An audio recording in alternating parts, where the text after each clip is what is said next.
नमस्कार, आप देख रहे हैं इंडिया वॉइस। मैं हूं आपके साथ जूही सिंह और बढ़ते हैं खबरों की ओर। लखनऊ से खबर सामने आ रही है। डिजिटल अटेंडेंस का शिक्षक कर रहे हैं विरोध। तो लखनऊ से ये जानकारी।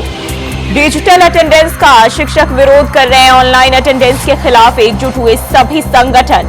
प्रदेश के कई जगहों पर शिक्षक प्रदर्शन कर रहे हैं। डिजिटल अटेंडेंस पर सीएम योगी ने निर्देश भी दिए। सीएम योगी आदित्यनाथ ने अधिकारियों को निर्देश दिए, शिक्षकों से बात कर हल निकाले। डीएम और अधिकारीगण। प्रदेश व्यापी आंदोलन के ऐलान का सीएम ने लिया संज्ञान। लगातार शिक्षक 8 जुलाई से विरोध प्रदर्शन कर रहे हैं और अब मुख्यमंत्री योगी आदित्यनाथ ने मामले का संज्ञान लिया है। प्रदेश व्यापी आंदोलन के ऐलान का मुख्यमंत्री योगी आदित्यनाथ ने संज्ञान लिया और अब उन्होंने निर्देश दिए हैं कि शिक्षकों से बात कर हल निकाला जाए। डीएम और अधिकारीगण जो है उनसे बातचीत करें और समस्या का हल निकाले। तो अब मुख्यमंत्री योगी आदित्यनाथ ने अधिकारियों को निर्देश दिए हैं। डिजिटल अटेंडेंस पर सीएम योगी का निर्देश अधिकारियों को। प्रदेश के कई जगहों पर शिक्षक जो है वो प्रदर्शन कर रहे हैं और ऑनलाइन अटेंडेंस के खिलाफ एकजुट हुए सभी संगठन। और लखनऊ से ये जानकारी डिजिटल अटेंडेंस को लेकर जिसका विरोध जो है शिक्षक कर रहे हैं और अब इस पर सीएम योगी आदित्यनाथ ने संज्ञान लिया है। लगातार 8 जुलाई से विरोध प्रदर्शन शिक्षकों का जारी है और अब मुख्यमंत्री योगी आदित्यनाथ ने मामले का संज्ञान लिया है।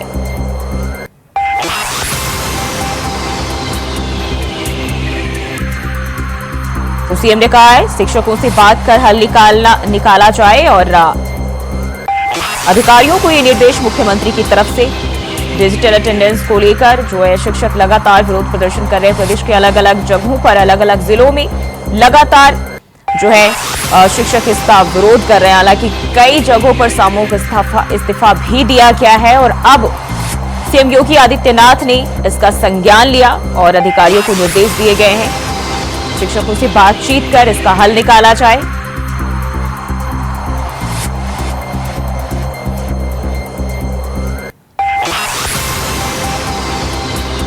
और इसी खबर पर ज्यादा जानकारी के साथ रमन मिश्रा लखनऊ से हमारे साथ जुड़ गए हैं। रमन, डिजिटल अटेंडेंस का मामला लगातार तूल पकड़ता जा रहा है और जिस तरीके से बवाल जारी है, अब सीएम योगी आदित्यनाथ ने भी मामले का संज्ञान लिया है और अधिकारियों को शिक्षकों से बात करने के निर्देश दिए हैं।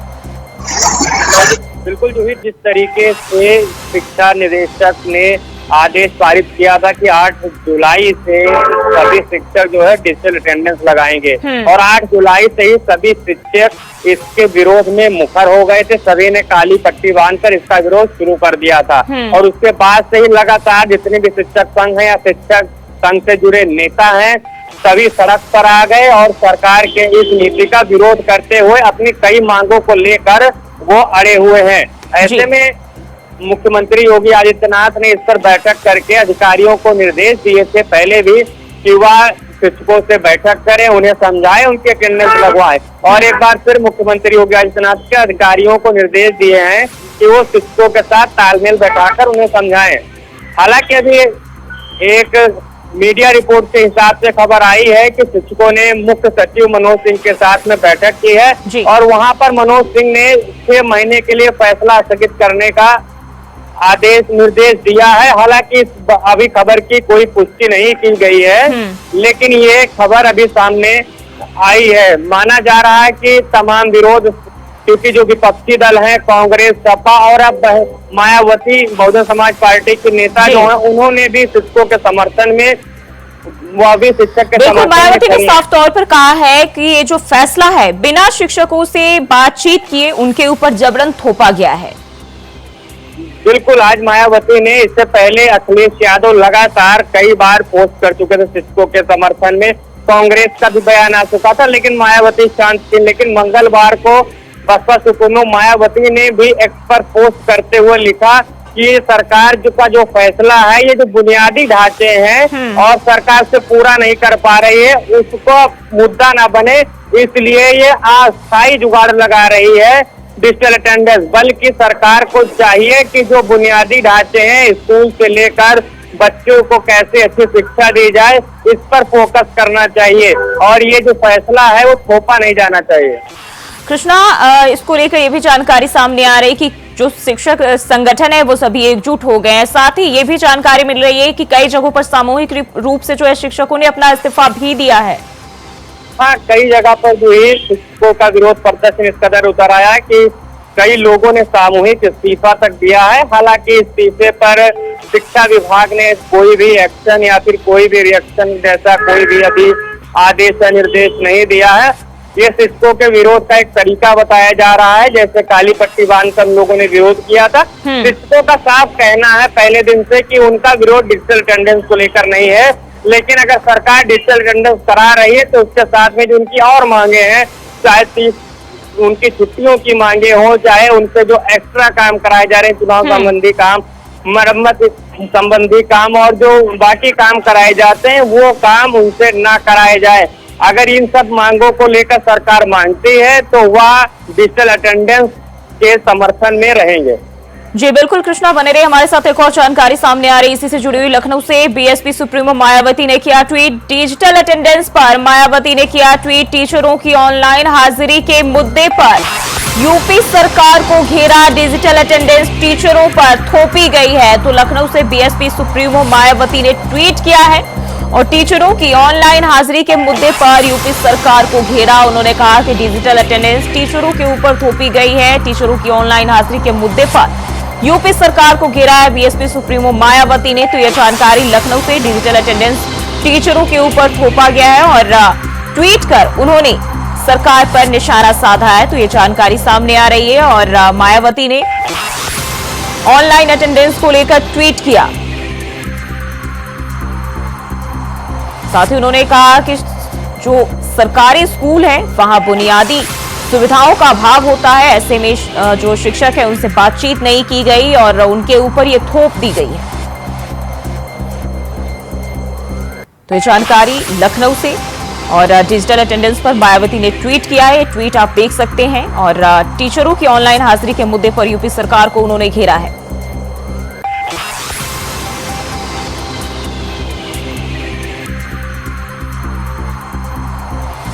सरकारी स्कूल में जो बच्चे और शिक्षक समस्याओं को फेस करते हैं उसको लेकर भी उन्होंने ट्वीट में उन्होंने सरकार को घेरा है और उन्होंने कहा कि सरकार केवल ध्यान बांटने की कोशिश कर रही है, उचित हल निकालने के बजाय, और शिक्षकों के ऊपर इसे जबरन थोपा गया।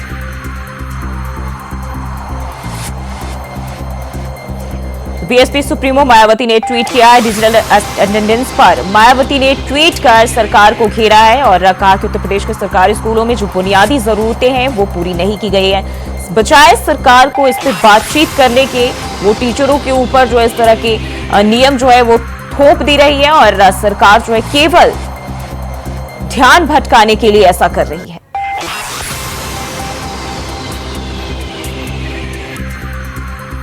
ट्वीट आप देख सकते हैं मायावती ने अपने सोशल मीडिया अकाउंट एक्स पर पोस्ट किया और सरकार पर सवाल खड़े किए।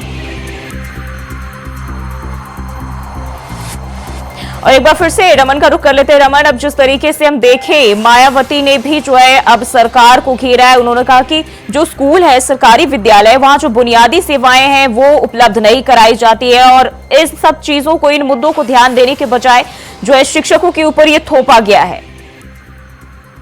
जो ये फैसला आने के बाद में समाजवादी पार्टी के राष्ट्रीय अध्यक्ष अखिलेश यादव शिक्षकों के साथ में खड़े हुए नजर आए। उन्होंने पहली बार पोस्ट करते हुए लिखा है कि मैं शिक्षक के परिवार से हूँ और शिक्षकों का जो मेहनत होती है उसे जानता हूँ। ऐसे में सरकार ने जो फैसला लिया है वो वापस होना चाहिए। उसके बाद में फिर अखिलेश यादव ने एक बार और पोस्ट करके शिक्षकों के समर्थन किया था। वही जो उनके गठबंधन कांग्रेस है वो भी उनके साथ शिक्षकों के समर्थन में नजर आई।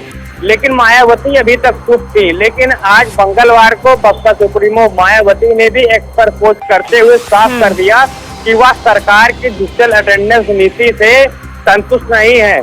मायावती ने जिस तरीके से लिखा, उनका मानना है कि सरकार ने जो बुनियादी ढांचे हैं, बुनियादी जरूरतें उसे पूरी वह कर नहीं पा रही है। ऐसे में ध्यान भटकाने के लिए वह ऐसे फैसले ले रही है जिससे जनता का ध्यान मूलभूत सुविधाओं पर न जाए। मायावती ने सीधा सरकार को चेताते हुए लिखा कि मूलभूत सुविधाओं, बुनियादी ढांचा पर काम करे साथ में जो शिक्षकों की भर्ती नहीं हो रही, शिक्षकों की भर्ती की जाए और जो फैसला थोपा जा रहा है वो शिक्षकों से बैठकर समझा जाए और शिक्षकों की सहूलियत के हिसाब से कोई ना कोई रास्ता निकाला जाए। बिल्कुल रमन, हम देखें जिस तरीके से अगर तो कहीं ना कहीं शिक्षक जो है एक्ट के खिलाफ नहीं है, लेकिन वो अपनी जायज मांगों को लेकर सरकार से मांग कर रहे हैं और अब खुद सीएम योगी आदित्यनाथ ने भी जो है समस्या निस्तारण के अधिकारियों को निर्देश दिए, लेकिन अभी तक अधिकारी इस पर चुप क्यों हैं? कोई एक्शन क्यों नहीं लिया गया?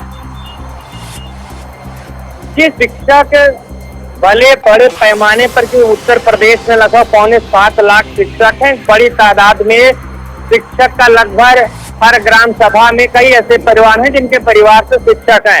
ऐसे में शिक्षकों के खिलाफ, शिक्षकों के लिए ये जो आदेश पारित हुआ ये बड़ा आदेश था और शिक्षकों ने इसका विरोध किया। लेकिन प्राइमरी और माध्यमिक स्तर पर शिक्षकों को लेकर जनता के बीच में परसेप्शन है कि वह टाइम से जाते नहीं है, टाइम से पढ़ाते नहीं है, गेम खेलते हैं और अपना पर्सनल काम करते हैं, मतलब बच्चों को पढ़ाने के सिवा हर वो काम करते हैं जो उन्हें नहीं करना चाहिए स्कूल में। ऐसे में जनता के बीच में शिक्षकों का परसेप्शन खराब है। इसका सरकार मानती थी कि शिक्षक अगर खिलाफ हैं तो जनता उनके समर्थन में है, लेकिन क्योंकि शिक्षक लगातार विरोध करते जा रहे हैं तो ऐसे में सरकार की टेंशन बढ़ती जा रही है। जी रमन, बहुत बहुत शुक्रिया आपका तमाम जानकारी के लिए। तो डिजिटल अटेंडेंस सेवा पर अब मायावती ने भी पोस्ट कर सरकार को घेरा है और कहा कि बुनियादी जरूरतों को पूरा करने के बजाय सरकार ने शिक्षकों के ऊपर इसे थोप दिया है।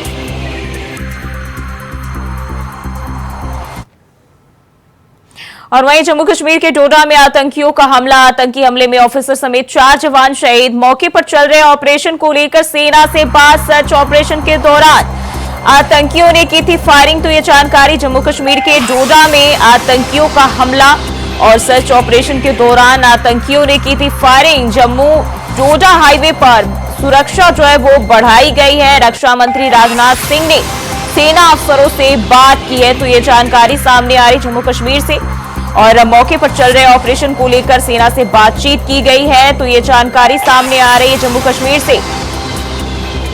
जम्मू डोडा हाईवे पर सुरक्षा भी बढ़ा दिया गया है और सर्च ऑपरेशन के दौरान आतंकियों ने फायरिंग की। तो मौके पर चल रहे ऑपरेशन को लेकर सेना से बातचीत। और वहीं इस आतंकी हमले में ऑफिसर समेत 4 जवान शहीद हो गए हैं। और इसी खबर पर ज्यादा जानकारी के साथ शुभम दुबे हमारे संवाददाता फोन लाइन पर हमारे साथ जुड़ गए। शुभम, जम्मू कश्मीर के डोडा में आतंकियों का हमला हुआ है, 4 जवान के शहीद होने की खबर सामने आ रही है, क्या जानकारी? बिल्कुल, आपको बताते चले जम्मू कश्मीर में लगातार पाकिस्तानी आतंकी जो हैं वो घुसपैठ करने की कोशिश कर रहे हैं और कुपवाड़ा में भी कल जो है घुसपैठ के दौरान 3 आतंकियों को ढेर कर दिया गया। आपको साथ ही साथ बताएं तो ये बड़ा ही दुखद समाचार जो है वो सामने आया कि डोडा इलाके में लगातार सुरक्षा बलों का सर्च ऑपरेशन चल रहा था। उसी दौरान आतंकी जो है वो वहां पर ताबड़तोड़ फायरिंग शुरू कर देते हैं, जिस दौरान दोनों तरफ से जो है वो ताबड़तोड़ फायरिंग शुरू हो जाती है, जिसमें 5 जवान जो हैं वो शहीद हो जाते हैं और जिसमें हमारे एक जो मेजर थे वो भी शहीद हो जाते हैं। और लगातार आपको बताते चले तो अभी भी उन एरिया में डोडा, कठुआ और उधमपुर की बात करें, चाहे अखनूर क्षेत्र की बात करें, लगातार वहां पे जो है वो सर्च ऑपरेशन चल रहा है। जी, रक्षा मंत्री राजनाथ सिंह ने सेना के अफसरों से भी बातचीत की है, क्या कुछ जानकारी है इसको लेकर?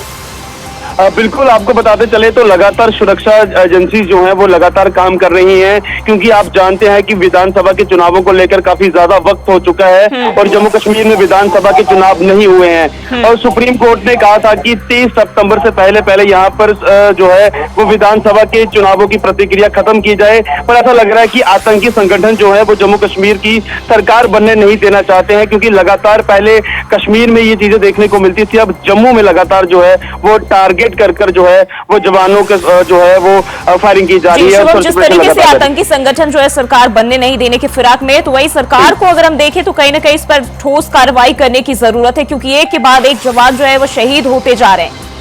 बिल्कुल, आपको बताते चले तो जम्मू कश्मीर का हर एक युवा लगातार प्रदर्शन कर रहे हैं कि पाकिस्तान को एक बार फिर से उसकी औकात दिखाई जाए। आप जानते हैं कि जिस तरीके से भारत सरकार ने सर्जिकल स्ट्राइक के दौरान आतंकियों के जो ठिकाने थे उन्हें निस्तानाबूद किया था, वैसे ही जो है वो जम्मू कश्मीर के युवा और पूरा जम्मू कश्मीर यही अपील कर रहा है कि एक बार फिर से पाकिस्तान के खिलाफ जो है वो सर्जिकल स्ट्राइक की जाए।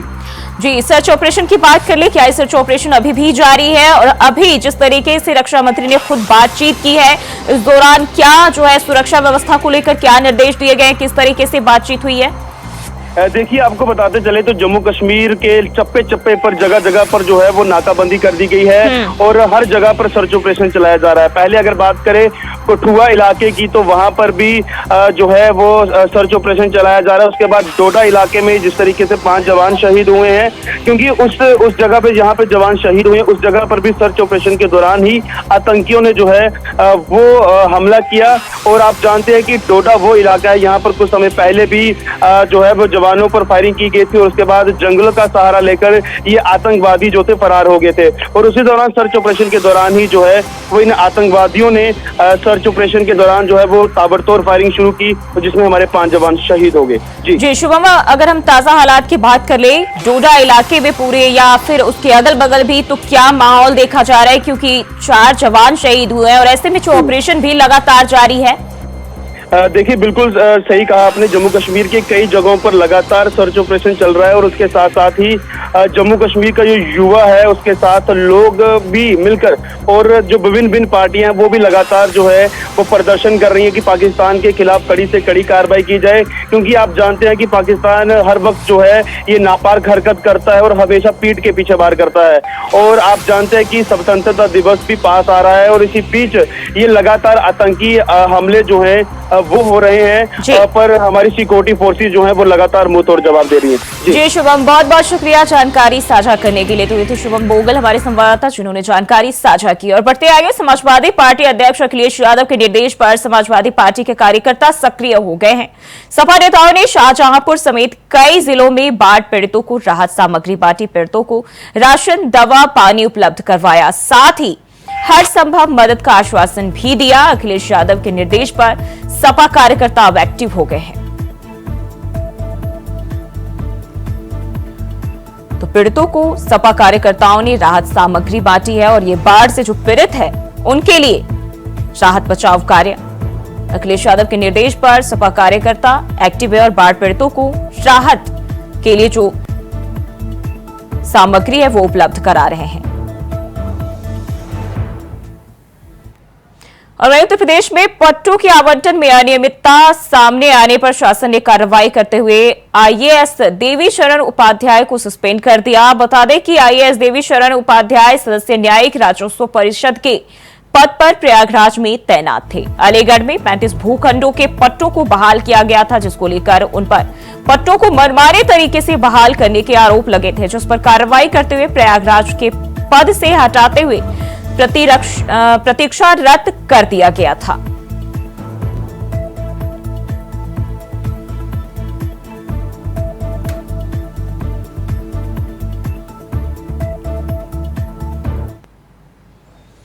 और वहीं मथुरा में जिम्मेदारों की लापरवाही के कारण एक बड़ा हादसा होते होते टल गया। दरअसल गोपीनाथ नगला स्थित एक ही इमारत में चल रहे निताई चरण स्कूल और राजकीय जूनियर स्कूल को खोलने के दौरान इमारत की जर्जर छत धराशायी हो गई।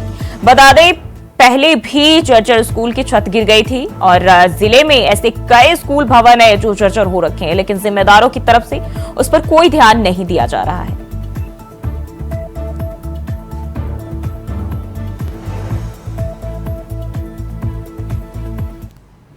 ये प्राथमिक विद्यालय निताई चरण और अंदर एक और स्कूल चलता है राजकीय जूनियर हाई। नहीं, ऐसा तो कुछ नहीं हुआ क्योंकि उस समय कल की छुट्टी थी और पीछे का हिस्सा है तो उसके लिए इधर जाना आना भी थोड़ा कम है। हमारे खंड शिक्षा अधिकारी को पता है और बहुत जल्दी इस पे ये जर्जर में दिखा के बहुत जल्दी इसकी बोली लग के इस पे काम भी होने वाला है। ऐसे ये सरकारी विभागीय काम थोड़ा टाइम तो लगता ही है, में मिला के होंगे 80 के समथिंग। हाँ, लिखित भी है और सब तरीका से है, सबको भी पता है हमारे साहब और उस पर काम भी कर रहे हैं। आज भी सुबह जैसे ही स्कूल खोला तो उनको सबसे पहले यही सूचना दी कि स्कूल की जो छतें गिर गई है, वीडियो बना के भी उनको दिखाई उनको पूरा डाटा बताया। अभी फिलहाल उन्होंने हमसे ये कहा है कि दूसरे स्कूल में इस बच्चों को शिफ्ट करने के लिए। और वहीं दिल्ली से जानकारी सामने आ रही, मनीष सिसोदिया की जमानत मामले की 29 जुलाई को सुनवाई। आज कोर्ट ने जमानत मामले में नोटिस जारी किया। सुनवाई के लिए सुप्रीम कोर्ट में नई बेंच का गठन। Justice BR Gavai, justice Sanjay Karol करेंगे सुनवाई। जस्टिस के विश्वनाथ की बेंच में याचिका पर सुनवाई होगी। तो आज कोर्ट ने जमानत मामले में नोटिस जारी किया है। 29 जुलाई को सिसोदिया की जमानत याचिका पर सुनवाई होगी। दिल्ली से यह जानकारी आज कोर्ट ने जमानत मामले में नोटिस जारी कर दिया है। और जस्टिस संजय कुमार ने खुद को मामले से अलग किया था और इसलिए सुप्रीम कोर्ट ने नई बेंच का मामले में गठन किया। तो यह जानकारी दिल्ली से सामने आ रही है। सुनवाई के लिए सुप्रीम कोर्ट में नई बेंच का गठन किया गया है और आज कोर्ट ने जमानत मामले में नोटिस जारी कर दिया है।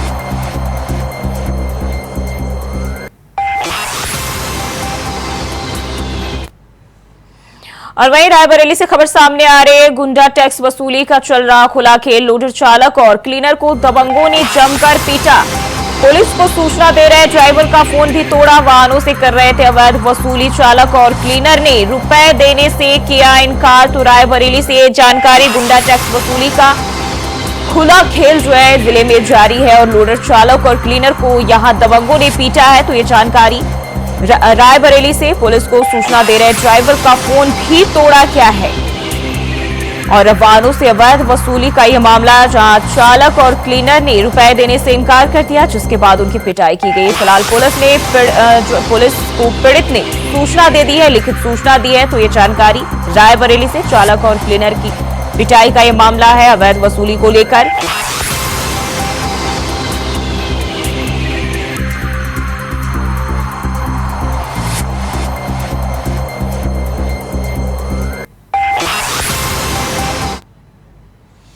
और मेरठ से खबर सामने आ रही है। गांजा माफिया के बेटे की गुंडई, सैलून संचालक के बेटे को जमकर पीटा। तो मेरठ से जानकारी, गांजा माफिया के बेटे की गुंडई देखी गई है। सैलून संचालक के बेटे को जमकर पीटा। गुंडई की वारदात सीसीटीवी में कैद हुई। वहीं आधा दर्जन नकाबपोश बदमाशों के साथ पिटाई की है और शिकायत के बाद भी पुलिस ने कार्रवाई नहीं की है। तस्वीरें आप देख सकते हैं। सरेराम गुंडई से पीड़ित परिवार में डर का माहौल है। वहीं पीड़ित परिवार ने पुलिस पर आरोप लगाए हैं। गांजा माफिया से सांठगांठ का आरोप पीड़ित परिवार ने लगाया है और ये तस्वीरें सीसीटीवी कैमरे में कैद हो गई और आप देख सकते हैं किस तरह से नकाबपोश जो है बाइक से आते हैं और इस दौरान मारपीट की वारदात कैमरे में कैद हो गई।